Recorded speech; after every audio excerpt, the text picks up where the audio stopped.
Hello friends, आज हमारा topic है rights of partner, types of partner, limited liability partnership क्या होती है और पार्टनरशिप और लिमिटेड लायबिलिटी पार्टनरशिप में क्या डिफरेंस है।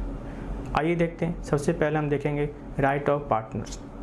अकॉर्डिंग टू पार्टनरशिप एक्ट 1932 इन्होंने पार्टनर्स को बहुत सारे राइट दे रखे हैं जो कि पार्टनर्स चाहें तो बाय एग्रीमेंट चेंज भी कर सकते हैं। आइए देखते हैं वो राइट कौन कौन से हैं। सबसे पहला राइट टू टेक पार्ट, यानी कोई भी पार्टनर बिजनेस को कंडक्ट करने में एक्टिवली इन्वॉल्व हो सकता है। Second, right to express opinion, यानी किसी भी पार्टनर्स को बिजनेस के किसी भी मैटर में ओपिनियन देने का राइट है। और बहुत सारे चीज़ ऐसी होती हैं जिसमें मेजॉरिटी ऑफ पार्टनर की रिक्वायरमेंट होती है और बहुत सारी चीज़ ऐसी होती हैं जिसमें सारे के सारे पार्टनर्स सहमत हो तभी वो चेंज हो सकता है। जैसे नेचर ऑफ बिजनेस का क्या नेचर होगा, बिजनेस पार्टनरशिप फर्म का जो बिजनेस है वो क्या करेगा, अगर इसे चेंज करना होगा ऐसे केस में सारे पार्टनर्स की सहमति होनी जरूरी है। और बहुत सारे केस ऐसे होते हैं, बहुत सारे मैटर ऐसे होते हैं जिसमें अगर मेजॉरिटी ऑफ पार्टनर यानी 50% से अधिक पार्टनर सहमत हैं तो वो मैटर लागू कर दिया जाता है। यानी बात यह है कि अगर पार्टनरशिप के किसी मैटर पर डिस्कशन हो रहा हो तो सारे पार्टनर्स अपना उसमें ओपिनियन रख सकते हैं। Right to access to book, यानी पार्टनर्स के पास ये राइट होता है किसी भी पार्टनर के पास कि वो पार्टनरशिप फर्म के जो बुक हैं उसको इंस्पेक्ट कर सकता है, उनका एग्जामिन कर सकता है और चाहे तो उसकी कॉपी लेके जा सकता है। नेक्स्ट देखते हैं राइट टू शेयर प्रॉफिट। सभी पार्टनर्स को जो उनके बीच में एग्रीमेंट हुआ है उसके अकॉर्डिंग वो प्रॉफिट में शेयरिंग करने का उनके पास राइट है। Next, right to receive interest on capital out of capital. अगर पार्टनर्स के बीच में ये एग्रीमेंट हुआ है कि पार्टनर्स ने जो फर्म को कैपिटल दिया है उस कैपिटल पर पार्टनर्स को क्या दिया जाएगा, इंटरेस्ट दिया जाएगा। ऐसे केस में जिस रेट से एग्रीमेंट हुआ था उस रेट से कैपिटल पर इंटरेस्ट दिया जाएगा। लेकिन ये शर्त याद रखिएगा, प्रॉफिट होगा तो ही इंटरेस्ट ऑन कैपिटल दिया जाएगा, अगर प्रॉफिट नहीं है तो इंटरेस्ट ऑन कैपिटल नहीं दिया जाएगा। इट मीन्स अगर प्रॉफिट नहीं है, लॉस है, ऐसे केस में पार्टनर्स को इंटरेस्ट ऑन कैपिटल नहीं दिया जाएगा। नेक्स्ट है right to claim interest on advance. अगर पार्टनर्स ने फर्म को लोन दिया है, एडवांस दिया है, ऐसे केस में जिस रेट से उस पर इंटरेस्ट देने की बात थी पार्टनर्स को उस एडवांस और लोन पर इंटरेस्ट रिसीव करने की राइट है। अगर उनके बीच में कोई एग्रीमेंट नहीं है ऐसे केस में भी उसे 6% एट लीस्ट दिया जाएगा, अगर उनके बीच में कोई एग्रीमेंट नहीं है तो भी। नेक्स्ट देखते हैं राइट टू इंडिम्निफाई। इंडिम्निफाइड का मतलब होता है क्षतिपूर्ति। अगर किसी भी पार्टनर्स ने फर्म के बिजनेस को कंडक्ट करने के दौरान अगर किसी भी तरह का एक्सपेंस या लायबिलिटी दिया है तो पार्टनर्स के पास ये राइट होता है कि वो इस पैसे को फर्म से ले सकता है। नेक्स्ट है right to prevent the introduction of new partner, यानी अगर कोई नया पार्टनर आ रहा हो तो पार्टनरशिप एग्रीमेंट में जिस तरीके से एडमिशन की बात की गई है न्यू पार्टनर का, उस तरीके से न्यू पार्टनर आ सकता है। अदरवाइज अगर जब तक सारे पार्टनर सहमत ना हो तब तक कोई नया पार्टनरशिप में इंटर नहीं कर सकता, यानी आप अपनी असहमति करके किसी नए पार्टनर को आने से मना कर सकते हो। नेक्स्ट देखते हैं राइट टू रिटायर। अगर कोई पार्टनर चाहे तो वो सारे पार्टनर की सहमति से अपने आप को फर्म से रिटायर कर सकता है। लेकिन अगर पार्टनरशिप एट विल हो तो वैसे केस में कोई भी पार्टनर जब चाहे तब सभी पार्टनर्स को नोटिस देके अपने आप को रिटायर कर सकता है। क्लियर है ना? अगर पार्टनरशिप क्या हो, एट विल हो, ऐसे केस में जब चाहे वो रिटेन में सभी पार्टनर्स को नोटिस देके अपने आप को रिटायर कर सकता है। अदरवाइज अगर सारे पार्टनर सहमत हो तो पार्टनर रिटायर हो सकता है। नेक्स्ट बात करते हैं राइट नॉट टू एक्सपेल। मतलब ये है कि कोई भी पार्टनर्स को बाकी पार्टनर्स फर्म से निकाल नहीं सकते। निकाल तभी सकते हैं जब पार्टनरशिप एग्रीमेंट में इस तरह का कोई प्रोविज़न हो कि पार्टनर्स को निकाला जा सकता है, और दूसरा ऐसा किया गया हो फर्म के गुड फेथ के लिए। कोई पार्टनर अपने प्राइवेट प्रॉफिट के लिए ऐसा नहीं कर रहा हो। ऐसा करने से क्या होने वाला हो, फर्म को प्रॉफिट होने वाला हो, तो ही आप किसी पार्टनर को निकाल सकते हैं। अदरवाइज कोई भी पार्टनर को फर्म से निकाला नहीं जा सकता। अब निकालने के लिए 3 बातें होनी चाहिए। एक तो मेजॉरिटी ऑफ पार्टनर इस बात के लिए सहमत हो, दूसरा ये गुड फेथ में किया जा रहा हो, यानी ऐसा करने से फर्म को क्या होने वाला है, फ़ायदा हो। तीसरी बात यह है कि जिस पार्टनर्स को निकाला जा रहा हो उसको एक मौका दिया जाएगा, उसकी बात सुनी जाएगी कि उसे क्यों ना निकाला जाए। नेक्स्ट बात करते हैं right to carry on competing business. अगर कोई पार्टनर्स फर्म को छोड़ के जा रहा है तो ऐसे केस में अगर वो चाहे तो फर्म जो बिजनेस कर रही थी वैसा बिजनेस वो कर सकता है, लेकिन शर्त यह है कि वो ना तो फर्म का नाम यूज करेगा और न ही अपने आप को ये रिप्रेजेंट करेगा कि वो अभी भी फर्म का पार्टनर है। अदरवाइज़ फर्म जो पार्टनर्स को हम हटा रहे हैं, जो पार्टनर रिटायर हो रहा है, वो पार्टनर्स फर्म से रिलेटेड बिजनेस कर सकता है। आइए बात करते हैं टाइप्स ऑफ पार्टनर्स। पार्टनर्स कितने तरीके के होते हैं। फर्स्ट क्या आपका एक्टिव पार्टनर। एक्टिव पार्टनर वो पार्टनर होते हैं जो कि फर्म के बिजनेस के मैनेजमेंट में एक्टिवली पार्ट लेते हैं। इसे एक और नाम से जानते हैं ऑस्टेंसिबल पार्टनर्स। ये पार्टनर जस्ट लाइक एजेंट होते हैं। एजेंट किसके लिए होते हैं, सारे पार्टनर्स के लिए ये एजेंट होते हैं, यानी इनके द्वारा किए गए काम के लिए सभी पार्टनर्स और फर्म लायबल होते हैं। इसीलिए ये पार्टनर सभी पार्टनर्स के लिए क्या होते हैं, जस्ट लाइक एजेंट होते हैं। मीन्स एजेंट द्वारा किए गए काम के लिए सारे पार्टनर्स और फर्म लायबल होंगे। सेकेंड है आपका स्लीपिंग पार्टनर। इसका एक और नाम है, इसे हम बोलते हैं डॉर्मेंट पार्टनर भी बोलते हैं। ये फर्म के बिजनेस के मैनेजमेंट में कोई एक्टिविटी पार्ट नहीं करता, लेकिन ये कैपिटल कंट्रीब्यूट करता है, प्रॉफिट में हिस्सा भी लेता है, लेकिन इसका नाम हम पब्लिक को नहीं बताते हैं क्योंकि नाम ही क्या है, स्लीपिंग पार्टनर। इसको कोई नहीं जान रहा होता है, सिर्फ फर्म के पार्टनर्स इसके बारे में जान रहे होते हैं। इसने कैपिटल कंट्रीब्यूट तो किया है, प्रॉफिट में शेयरिंग भी इसका है, लेकिन ये फर्म के मैनेजमेंट में कोई एक्टिविटी पार्ट नहीं करता, लेकिन फर्म के और पार्टनर्स द्वारा किए गए काम के लिए ये लायबल होता है। तो क्लियर है ना, ये कैपिटल कंट्रीब्यूट भी करता है, प्रॉफिट ऑफ शेयरिंग भी करता है, लेकिन ये एक्टिव पार्ट में नहीं हिस्सा लेता। इसके नाम पब्लिक में अपीयर नहीं किए जाते हैं, लेकिन ये फर्म के लिए क्या होते हैं, जितने भी लायबिलिटी होते हैं उस सब के लिए ये भी लायबल होता है। इसके पास भी राइट होता है, वो बुक ऑफ अकाउंट्स को क्या कर सकता है, एसेस कर सकता है, एग्जामिन कर सकता है, और चाहे तो उनकी कॉपी भी ले सकता है। नेक्स्ट देखते हैं, next nominal partner. Nominal partner वो पार्टनर होते हैं जिसने फर्म को अपना नाम दिया है, ना तो इसने कोई कैपिटल कंट्रीब्यूट किया है, ना ये अपना प्रॉफिट शेयरिंग हिस्सा करता है। चाहे तो कैपिटल कंट्रीब्यूट कर सकता है, लेकिन मेनली क्या होता है, ये सिर्फ और सिर्फ अपना नाम पार्टनरशिप फर्म को देता है। ये इसलिए देता है क्योंकि इसके नाम की गुडविल काफ़ी अच्छी होती है, इसके नाम से लोगों को उस फर्म में क्या होता है, ट्रस्ट होता है, ठीक है ना। लेकिन इस चीज़ को पब्लिक जानती है कि वो फर्म का पार्टनर है, भले ही उसने कैपिटल में कोई कंट्रीब्यूशन नहीं किया है और ना ही उसे प्रॉफिट में कोई शेयरिंग है, ना ही वो मैनेजमेंट में कोई पार्टिसिपेट करता है, लेकिन फिर भी उसके नाम पब्लिक जानती है, यानी थर्ड पार्टी जानते हैं। वो फर्म के सभी काम के लिए थर्ड पार्टी के लिए लायबल होगा, यानी फर्म की लायबिलिटी के लिए ये पार्टनर्स भी क्या होते हैं, लायबल होते हैं। नेक्स्ट, पार्टनर्स बाय एस्टॉपेल और होल्डिंग आउट। अब ये partner by estoppel and holding out क्या होता है, मैं आपको एग्जांपल समझाता हूँ। एक ए, बी और सी पार्टनर है, ये डी को ये बोलते हैं कि जी मेरा पार्टनर है। ए बी सी किसको बोलते हैं, डी को बोलते हैं कि जी मेरा पार्टनर्स है।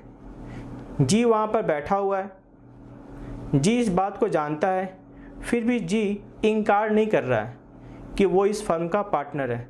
ऐसे केस में अगर डी इनके बातों पर बिलीव करके कि जी इनका पार्टनर है, अगर ए बी सी को कोई गुड्स, कोई पैसा उधार देता है तो उस पैसे के लिए, उस गुड्स के लिए जो डी ने ए बी सी को उधार दिया है, जी भी लायबल होगा डी के लिए।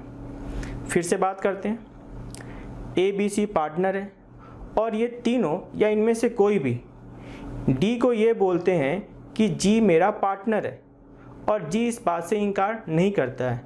ऐसे केस में अगर डी ने इस बात पर बिलीव करके कि जी इनका पार्टनर है, ए बी सी को कोई चीज़ उधार दिया है, ऐसे केस में डी ने जो उधार दिया है उसके लिए जी भी लायबल होगा। इसको हम बोलते हैं पार्टनर्स बाय एस्टोपेल, यानी बाद में जी इस बात से इनकार नहीं कर सकता। एक और एग्जांपल लेते हैं, 3 पार्टनर हैं A B C. G D को ये बोलता है, जी डी को ये बोलता है कि मैं इस फर्म का पार्टनर हूँ।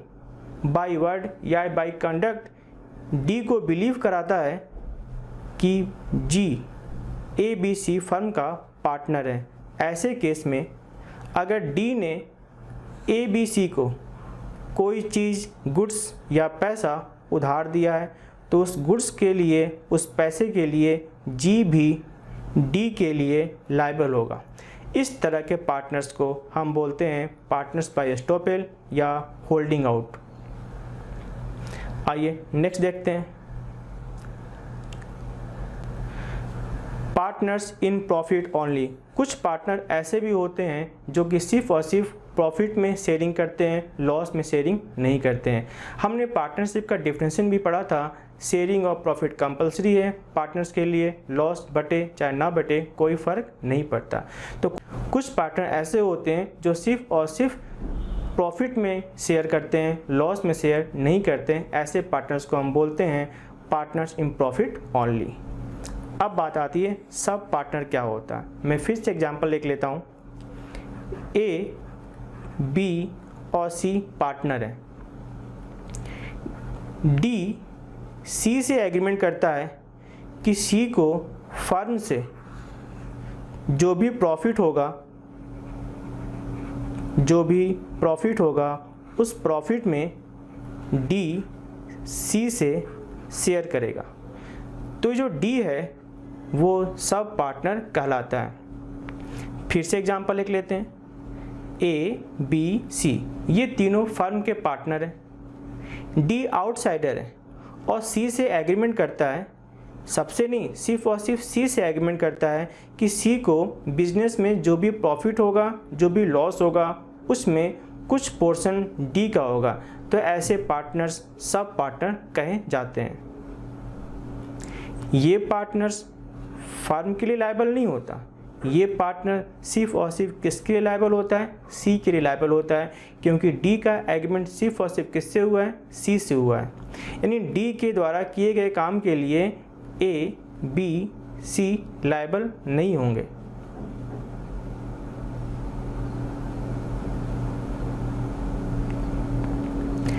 नेक्स्ट बात करते हैं लिमिटेड लायबिलिटी पार्टनरशिप। अब बात यह है कि लिमिटेड लायबिलिटी पार्टनरशिप आया क्यों था। पार्टनरशिप में बहुत सारे डिसएडवांटेज थे और अगर कंपनी की बात करें तो उसके फॉर्मेशन और डिसोल्यूशन में बहुत सारी लीगल फॉर्मेलिटीज़ थी। तो बीच का रास्ता निकालने के लिए लिमिटेड लायबिलिटी पार्टनरशिप लाया गया। लिमिटेड लायबिलिटी पार्टनरशिप वो पार्टनरशिप होता है जिसका फॉर्मेशन और regulation limited liability partnership act 2008 के अकॉर्डिंग होता है। तो लिमिटेड लायबिलिटी पार्टनरशिप क्या है, वो पार्टनरशिप है जो फर्म और रजिस्टर्ड किस एक्ट के अकॉर्डिंग होता है, limited liability partnership act 2008। Next देखते हैं इसके क्या क्या एडवांटेज है। पहला एडवांटेज ये है कि इसके पार्टनर्स की जो लायबिलिटी होती है वो क्या होती है, लिमिटेड होती है। पार्टनरशिप में हमने पढ़ा था ना, पार्टनर्स की लायबिलिटी क्या होती है, अनलिमिटेड होती है। यानी फर्म के लायबिलिटी के लिए अगर फर्म की एसेट कम पड़ जाए तो पार्टनर्स की एसेट भी क्या हो सकती थी, उसके लिए लायबल हो सकती थी। लेकिन लिमिटेड लायबिलिटी पार्टनरशिप में ऐसा नहीं होता। पार्टनर्स फर्म के लायबिलिटी के लिए पार्टनर्स की खुद की प्रॉपर्टी, प्राइवेट प्रॉपर्टी लायबल नहीं होती। सिर्फ वही पैसा लायबल होता है जो पार्टनर्स ने पार्टनरशिप फर्म में कंट्रीब्यूट कर रखा है। लेकिन अगर पार्टनर्स ने जानबूझ के कोई गलती किया हो, जानबूझ के कोई फ्रॉड किया हो, ऐसे केस में पार्टनर्स भी लायबल होंगे। अदरवाइज अगर ऐसी बात नहीं है तो लिमिटेड लायबिलिटी पार्टनरशिप में पार्टनर्स की लायबिलिटी सिर्फ वहीं तक रहती है जहां तक पार्टनर्स ने लिमिटेड लायबिलिटी फर्म में कंट्रीब्यूशन किया है। पार्टनर्स की प्राइवेट एसेट्स फर्म के लिए लायबल नहीं होती।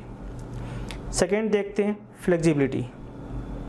मैंने आपको कहा था कि जो लिमिटेड लायबिलिटी पार्टनरशिप है उसका फॉर्मेशन, उसका डिसोल्यूशन ईजी होता है, आप उसको ईजिली मैनेज कर सकते हैं। सेपरेट लीगल एंटिटी, चूँकि लिमिटेड लायबिलिटी पार्टनरशिप एक्ट 2008 में रजिस्टर्ड होती है, इस कारण से ये एक सेपरेट लीगल एंटिटी है। यानी इसके पार्टनर्स अलग है और लिमिटेड लायबिलिटी पार्टनरशिप फर्म अलग है।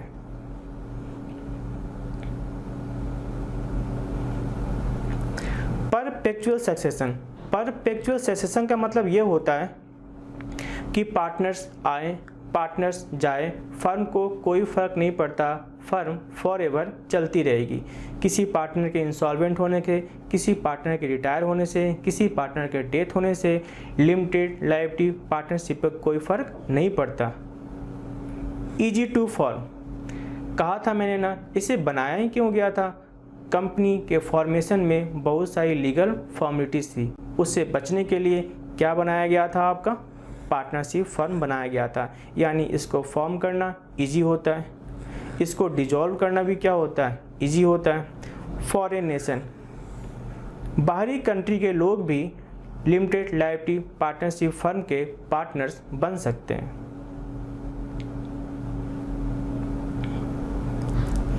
आइए देखते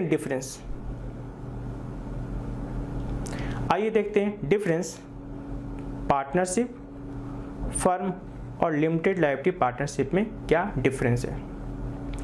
पहली बात यह है रेगुलेटिव लॉ। पार्टनरशिप एक्ट 1932 के अकॉर्डिंग रेगुलेट होता है और लिमिटेड लायबिलिटी पार्टनरशिप एक्ट 2008 के अकॉर्डिंग रेगुलेट किया जाता है। ये कैसे होता है, पार्टनरशिप एक्ट 1932 के अकॉर्डिंग रेगुलेट होता है, और ये कैसे होता है, लिमिटेड लायबिलिटी पार्टनरशिप एक्ट 2008 के अकॉर्डिंग रेगुलेट होता है। Body corporate, partnership body corporate नहीं होता, तभी तो ये सेपरेट लीगल एंटिटी नहीं होता। पार्टनरशिप फर्म और पार्टनर्स दोनों ही लीगल पॉइंट ऑफ व्यू से एक ही माने जाते हैं। लेकिन लिमिटेड लायबिलिटी पार्टनरशिप एक बॉडी कॉर्पोरेट होता है, एक डिफरेंट सेपरेट लीगल एंटिटी होता है, और ये लिमिटेड लायबिलिटी पार्टनरशिप एक्ट 2000 में क्या होता है, आपका रजिस्टर्ड होता है। यानी limited liability partnership body corporate होता है, लेकिन पार्टनरशिप फर्म बॉडी कॉर्पोरेट नहीं होता। Separate legal entity, partnership firm partner से अलग नहीं होता है, यानी ये सेपरेट लीगल एंटिटी नहीं होता है लीगल पॉइंट ऑफ व्यू से। लेकिन लिमिटेड लायबिलिटी पार्टनरशिप एक सेपरेट लीगल एंटिटी होता है पार्टनर से, तभी तो यहाँ पर फर्म के लायबिलिटी के लिए सिर्फ पार्टनर्स की वही अमाउंट लायबल होती हैं जो पार्टनर्स ने फर्म में कंट्रीब्यूट कर रखा है। परपेचुअल सक्सेशन, मैंने कहा था ना, परपेचुअल सक्सेशन मतलब क्या होता है, पार्टनर्स के आने पार्टनर्स के जाने से कोई फर्क नहीं पड़ता। क्योंकि पार्टनरशिप एक एग्रीमेंट होता है, कोई भी पार्टनर आएगा या कोई भी पार्टनर जाएगा तो एग्रीमेंट क्या होगा, कैंसिल हो जाएगा। तो ऐसे केस में पार्टनरशिप परपेचुअल सक्सेशन नहीं है।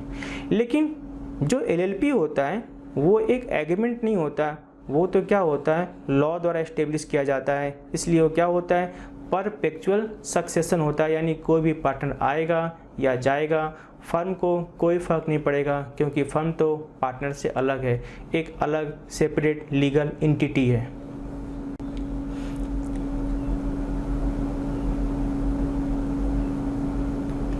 नेक्स्ट देखते हैं लायबिलिटी ऑफ पार्टनर्स की लायबिलिटी अनलिमिटेड होती है, यानी फर्म द्वारा किए गए जितनी भी लायबिलिटी है अगर उनकी एसेट उसको पूरा नहीं कर पाती, ऐसे केस में जो पार्टनर्स होते हैं उनकी जो प्राइवेट एसेट होती है वो भी लायबल होती है, यानी यहाँ पर पार्टनर्स की लायबिलिटी अनलिमिटेड होती है। लेकिन लिमिटेड लायबिलिटी पार्टनरशिप में पार्टनर्स की लायबिलिटी क्या होती है? लिमिटेड होती है। कहाँ तक? जो पैसा उन्होंने फर्म में कंट्रीब्यूट कर रखा है। लेकिन अगर पार्टनर्स ने रॉन्गफुली फ्रॉड करके कुछ किया है, ऐसे केस में पार्टनर्स लायबल होंगे। रजिस्ट्रेशन पार्टनरशिप फर्म में रजिस्ट्रेशन क्या होता है? ऑप्शनल होता है। लेकिन एलएलपी में रजिस्ट्रेशन क्या होता है? कंपलसरी होता है। ये रजिस्टर्ड कहाँ होती है? लिमिटेड लायबिलिटी पार्टनरशिप एक्ट 2008 में रजिस्टर्ड होती है। क्रिएशन पार्टनरशिप क्रिएट होता है बाय एग्रीमेंट और एलएलपी क्रिएट होता है बाय लॉ। कौन सा law? Limited liability partnership act 2008। Designated partner partnership में कोई भी डेजिग्नेटेड पार्टनर नहीं होता है, लेकिन इसमें एलएलपी में कम से कम 2 इंडिविजुअल क्या बनेंगे?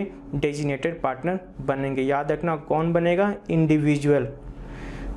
कम से कम कितने? 2 क्या होने चाहिए? डेजिग्नेटेड पार्टनर होने चाहिए और उनके पास DPIN भी होना चाहिए, यानी डेजिग्नेटेड पार्टनर आइडेंटिफिकेशन नंबर। याद रखिए बात ना, DPIN का फुल फॉर्म क्या होता है? Designated partners identification number. Next देखते हैं डिजिटल सिग्नेचर। पार्टनरशिप में डिजिटल सिग्नेचर की कोई रिक्वायरमेंट नहीं होती, लेकिन एलपी में कम से कम एक डेजिग्नेटेड पार्टनर का डिजिटल सिग्नेचर होना चाहिए, क्योंकि वहाँ पर इलेक्ट्रॉनिक फॉर्म फाइल किए जाते हैं। Liability of partners for legal compliance, यानी पार्टनर्स की लायबिलिटी लीगल कंप्लायंस में कितनी हो सकती है?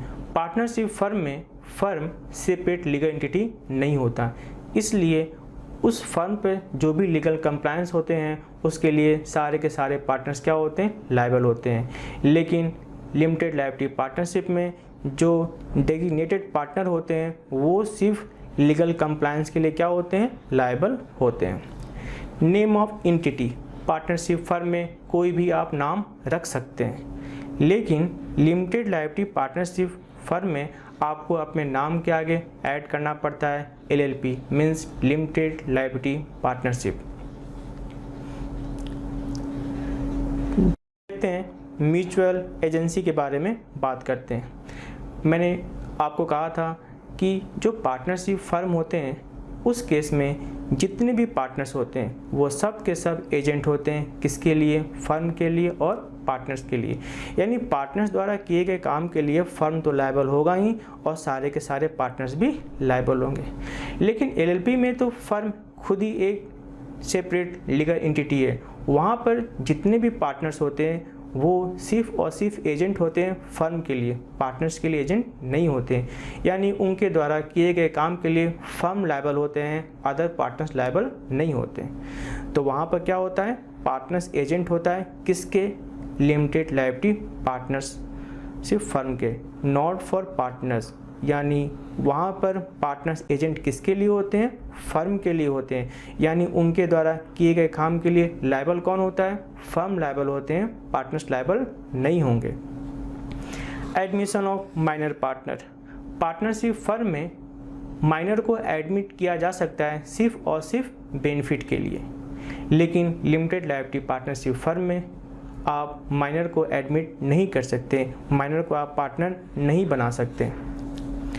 कहता है can foreign nation become a partner, जो फॉरेनर होते हैं क्या वो पार्टनरशिप फर्म में पार्टनर बन सकते हैं? तो नहीं बन सकते, लेकिन लिमिटेड लायबिलिटी पार्टनरशिप फर्म में पार्टनर्स बन सकते हैं। तो यहाँ पर क्या होगा? कैन नॉट, नहीं बन सकते, और वहाँ पर क्या होगा आपका? कैन बिकम, बन सकते हैं। अब बात आती है नंबर ऑफ मेंबर। मिनिमम कितने मेंबर होते हैं? 2, और मैक्सिमम कितने होते हैं पार्टनरशिप में? 50। LLP में भी मिनिमम कितने होने चाहिए? 2, लेकिन मैक्सिमम के लिए कोई लिमिट नहीं है। Okay, thank you.